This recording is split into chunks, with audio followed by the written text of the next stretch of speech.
Hello everyone, कैसे हैं आप सब। स्वागत है आपका मेरे यूट्यूब चैनल कॉमर्स वाले में। आज इस वीडियो में कंप्लीट प्रोसेस देखने वाले हैं कि फॉर्म 26QD कैसे फिल करते हैं इनकम टैक्स के पोर्टल पे और कैसे आपको पेमेंट करना है। पूरा प्रोसेस इस वीडियो में हम देखेंगे। प्रोसेस स्टार्ट करें इससे पहले हम ये समझ लेते हैं कि फॉर्म 26QD जो है ना, वो क्यों आया है। तो एक सेक्शन है सेक्शन 194M। ये बेसिकली कहता है कि आपको टीडीएस डिडक्ट करना पड़ेगा और अगर आप टीडीएस डिडक्ट करते हैं तो आपको फॉर्म भरना पड़ेगा फॉर्म 26QD। अब टीडीएस किस चीज के लिए डिडक्ट करना है तो ये समझते हैं। अगर आप एक इंडिविजुअल हैं या फिर एचयूएफ हैं तो ये सेक्शन आपके लिए एप्लीकेबल हो जाएगा। ये है बेसिकली उन पर्संस के लिए जिनको ऑडिट रिक्वायर्ड नहीं है।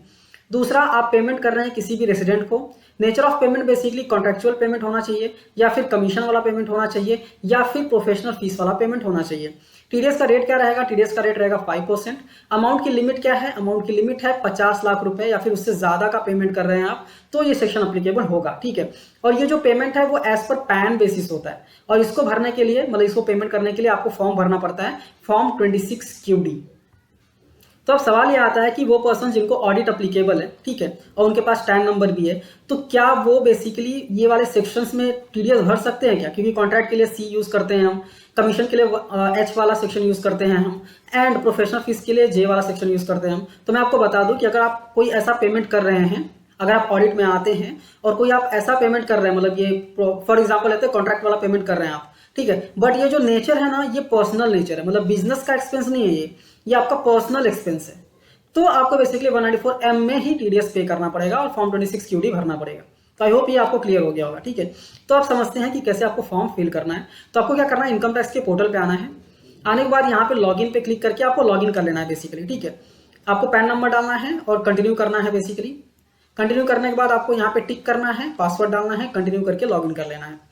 अगर आपने यूजर आईडी क्रिएट नहीं किया है, ठीक है, तो आई बटन पे मैं लिंक कर दूंगा, यहाँ पे आप जाके देख लीजिएगा कि कैसे बेसिकली यूजर आईडी क्रिएट करते हैं, मतलब अपने आप को कैसे रजिस्टर करते हैं इनकम टैक्स के पोर्टल पे। लॉगिन करने के बाद आपको ई फाइल सेक्शन में आना है। ठीक है, यहाँ पे इनकम टैक्स रिटर्न यहाँ पे ई पे टैक्स वाला ऑप्शन आपको देखने को मिल जाएगा, इस पे आपको क्लिक करना है।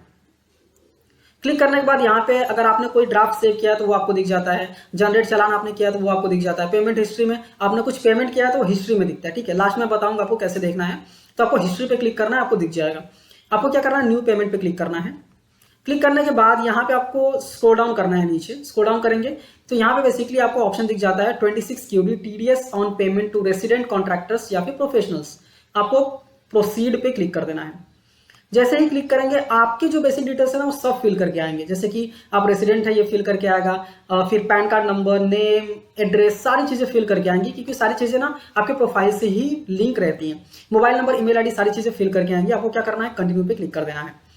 जैसे कंटिन्यू पे क्लिक करेंगे, ठीक है, यहाँ पे बेसिकली आपको यहाँ पे ये बताना है कि किसको पेमेंट कर रहे हैं आप। ठीक है, यहाँ पे जो मेजर हेड, माइनर हेड है, ये ऑटोमेटिकली सिलेक्टेड करके आता है। आपको यहाँ पे टेंशन लेने की जरूरत नहीं है कि आपको क्या सिलेक्ट करना है।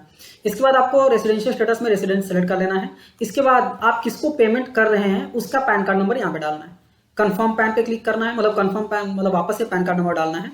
तो आपका वो पर्सन का आधार कार्ड, नाम, कैटेगरी, ये सारी चीजें ऑटो फिल करके आएंगे। ठीक है, अब वापस इसको स्क्रॉल डाउन करेंगे तो यहाँ पे एड्रेस आपको फिल करना पड़ेगा। ठीक है, आपको एड्रेस फिल करना है, पिन कोड डालेंगे तो post office and area locality जो है ना वो ड्रॉप डाउन से आप सेलेक्ट कर सकते हैं। डिस्ट्रिक्ट, स्टेट ऑटोमेटिकली आएगा। आपको मोबाइल नंबर, ईमेल आईडी डालना है। ठीक है, कंटिन्यू पे क्लिक कर दीजिए। कंटिन्यू पे क्लिक करने के बाद अभी यहाँ पे आपको क्या करना है, आपको डिडक्शन के डिटेल्स डालने हैं। ठीक है, डिडक्शन के डिटेल्स कैसे डालने हैं आपको, तो यहाँ पे बेसिकली आपको सिलेक्ट करना है कि नेचर ऑफ पेमेंट क्या है। कॉन्ट्रैक्ट का पेमेंट है, कमीशन का पेमेंट है, प्रोफेशनल फीस, जैसे मैंने आपको बताया ना सी वाला जो रहता है वो कॉन्ट्रैक्ट के बेसिस पे रहता है, वैसे कमीशन है या फिर प्रोफेशनल फीस है। तो मैं कॉन्ट्रैक्ट का बता रहा हूँ, आप कमीशन तो कमीशन सेलेक्ट कर लीजिए, प्रोफेशनल फीस है प्रोफेशनल फीस सेलेक्ट कर लीजिए, कोई दिक्कत नहीं है। वापस हम यहाँ पे स्क्रॉल डाउन करेंगे। ठीक है, तो हमने यहाँ पे कॉन्ट्रैक्ट सेलेक्ट कर लिया। इसके बाद पूछता है कि डेट ऑफ कॉन्ट्रैक्ट क्या था, डेट ऑफ एग्रीमेंट या फिर कॉन्ट्रैक्ट क्या था, वो डेट आपको यहाँ पे डाल देना है। उसके बाद आपको वैल्यू डाल देनी है कि कॉन्ट्रैक्ट का वैल्यू क्या था। मैं आप एग्जाम्पल के लिए मैं बता रहा हूँ यहाँ पे, तो 50 लाख से ऊपर होना चाहिए, इसलिए मैंने यहाँ पे 60 लाख रुपीज डाल दिए हैं। इसके बाद ये पूछता है कि in case of non deduction, lower deduction on the account, कोई सर्टिफिकेट है क्या आपके पास, है तो यस कीजिए, नहीं तो आपको नो पे क्लिक कर देना है।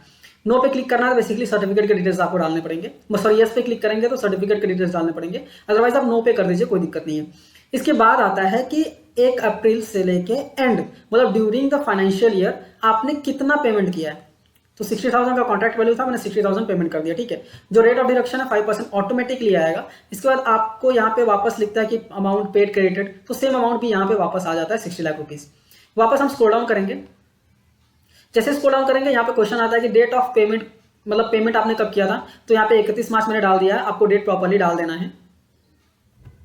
वापस यहाँ पे क्वेश्चन आता है डेट ऑफ डिडक्शन, तो वो भी आपको यहाँ पे डाल देना। ठीक है, उसके बाद आपको क्या करना है, basically date of payment deduction normally same ही रहता है, क्योंकि जिस दिन आप पेमेंट कर रहे हैं तो आपने डिडक्ट करके ही पेमेंट किया होगा। ठीक है, इसके बाद टीडीएस वाला अमाउंट ना 5% ऑटोमेटिकली कैलकुलेट करके आता है। ठीक है, बाई एनी चांस आपने पेमेंट कर दिया है, डिडक्शन लेट किया है या फिर पेमेंट लेट किया है टीडीएस का अगर पेमेंट लेट कर रहे हैं तो कुछ इंटरेस्ट आता है, वो इंटरेस्ट आपको कैलकुलेट करके यहाँ पे डालना पड़ेगा। बट मैं ये कहता हूँ कि ड्यू डेट के अंदर ही पेमेंट कर दो, कोई दिक्कत नहीं है। ठीक है, जिस दिन डिडक्ट किया उसी दिन पेमेंट कर दो ना, आपके पास तो बेसिकली पेमेंट पे रहेगा तो पेमेंट कर सकते हैं आप, कोई दिक्कत नहीं है। इसके बाद हम क्या करेंगे, कंटिन्यू पे क्लिक कर देंगे। कंटिन्यू पे क्लिक करने के बाद अब यहाँ पे पेमेंट का डिटेल आ जाता है। ठीक है, तो आपको क्या करना है, बेसिकली स्क्रॉल डाउन करना है। स्क्रॉल डाउन करेंगे तो यहाँ पे बहुत सारे ऑप्शन दिख जाते हैं, नेट बैंकिंग, डेबिट कार्ड, पे at bank counter, RTGS, NEFT, payment gateway. Payment gateway में आपको यूपीआई के भी ऑप्शंस मिल जाते हैं, तो आप यूज कर सकते हैं। मैं यहाँ पे फॉर एग्जांपल नेट बैंकिंग बताता हूँ। नेट बैंकिंग में आप चाहें तो यहाँ पे बैंक अगर जो दिख रहे हैं वही बैंक है आपका, तो सिलेक्ट कीजिए, कंटिन्यू पे क्लिक कीजिए। अगर वही बैंक नहीं दिख रहा है यहाँ पे, तो आप अदर बैंक पे भी क्लिक कर सकते हैं। जैसे अदर बैंक पे क्लिक करेंगे, यहाँ पे अदर बैंक के लिस्ट आ जाएंगे। जैसे आप क्लिक करेंगे ना यहाँ पे, तो लिस्ट आ जाएगा, बहुत सारा लिस्ट है, तो आप उसमें से आपका जो बैंक है वो आपको सिलेक्ट करना है। For example bank of Baroda select कर लीजिए और कंटिन्यू करके आपको पेमेंट कर देना है। ठीक है, पेमेंट करके नहीं दिखा रहा हूँ मैं, तो आपको पेमेंट कर देना है। तो यहाँ पे बेसिकली ये वीडियो मैंने डेमो के लिए बताया हुआ है, तो यहाँ पे मैं पेमेंट करके नहीं बताने वाला हूँ, बट मैं आपको ये बताने वाला हूँ कि पेमेंट करने के बाद आपको कैसे दिखेगा, चालान्स कैसे दिखेंगे। क्योंकि मेरे पास है ऑलरेडी एक स्क्रीनशॉट है जहाँ पे basically TDS on sale of property का स्क्रीनशॉट है, वैसा ही दिखता है बेसिकली, वो मैं आपको दिखा देता हूँ। अब वापस जैसे मैंने आपको बताया था ना कि सेव चालान, जनरेट चालान, पेमेंट हिस्ट्री में आपको दिख जाता है। ठीक है, तो TDS on sale of property का मेरे पास है, तो मैं यहाँ पे आपको दिखा रहा हूँ। यहाँ पे basically TDS on sale of property लिखा है ना, यहाँ पे टीडीएस ऑन कॉन्ट्रेक्चुअल पेमेंट करके आएगा, तो वो यहाँ पे आना चाहिए। दूसरा यहाँ पे 3 डॉट दिखता है, उस पर क्लिक करेंगे तो आप स्टेटमेंट डाउनलोड कर सकते हैं। जैसे डाउनलोड स्टेटमेंट पे क्लिक करेंगे तो यहाँ पे 26QD लिख के आएगा। ठीक है, यहाँ पे बी दिखा है क्योंकि TDS on sale of property open किया हुआ है मैंने। यहाँ पे 26QD लिख के आएगा, इसके बाद सारे डिटेल्स आपको यहाँ पे आके दिख जाएंगे। ठीक है, अभी आप फॉर्म 16 टीडीएस का सर्टिफिकेट देना चाहते हैं, तो उसके लिए आपको टीन NSDL वाला जो पोर्टल है ना, ट्रेसेस वाला, वो वाला आपको यूज करना पड़ेगा और फॉर्म 16 जो है वो जनरेट करना पड़ेगा। तो आई होप आपको समझ में आ गया होगा प्रोसेस क्या है कंप्लीट। और फॉर्म 16 अगर आपको जनरेट करना नहीं आता तो मुझे कमेंट करके आप बता दीजिएगा, कैसे जनरेट करते हैं उसका भी प्रोसेस मैं आपको बता दूंगा, सो दैट आप घर बैठे जनरेट कर सकें। ये वीडियो अच्छी लगी है तो लाइक कीजिए, अपने दोस्तों के साथ भी शेयर कीजिए, और ऐसे ही वीडियोस को देखने के लिए चैनल को सब्सक्राइब करना मत भूलिए। मिलते हैं नेक्स्ट वीडियो में। Thank you for watching and all the best.